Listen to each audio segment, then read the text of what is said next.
Okay, this is a little mini kit I done for Etsy. I had all these flowers and pumpkins and things, and I didn't use them, so I just put some pages out there that might come in handy. About 10, that's all. Now I do the actual journal pages. Okay, what I started doing, it was 11 by 8, but now I'm doing 11 by 8.25, but mine is a laser. Okay, so it will give me a border, so mine then become 8, if you know what I mean. So, you know, I just wanted them a bit narrower, right? Because when they come to here, I was ending up cutting off because I didn't like the width, to me was a bit too wide.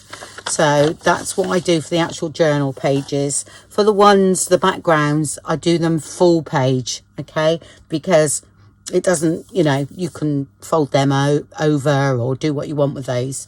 But the actual journal pages, that's what I'm doing now, because that suits me better for my journal making.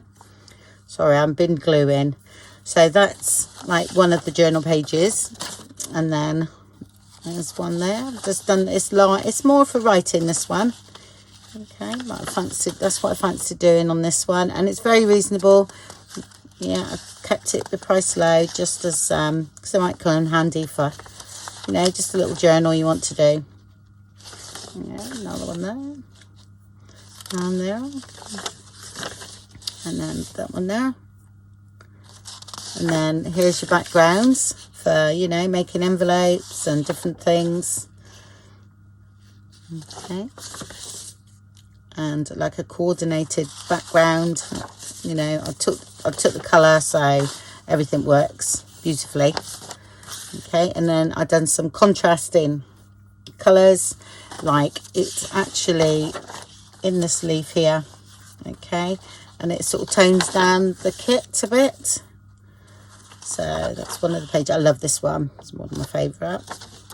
It's there. And then a sort of plainish background that you can print on the back. Okay. And then same damask there. Okay. So that's the pages that sort of help to tone down the kit. Yeah. They do work, because like I said, that's that color there. Okay, right, so I hope you like that. Like I say, just a short little video, little kit. Just sometimes they're handy for people just testing the water. And I won't be doing like any work with this because I'm literally coming to the end of my autumn. But this, I might put this into something that I'm doing I'm doing a collaboration, so I'm giving away something. So I might cut this down, and that might go with what I'm going to be giving away. So I base it on this kit. And there's loads of ephemera. I've got so many kits, different ephemera. So you just bring in some ephemera to go with it. Yeah, like I say, just a little kit for people sometimes to just bump up their other journals, you know, and things like that. All right, okay, thank you very much then, everybody. Bye.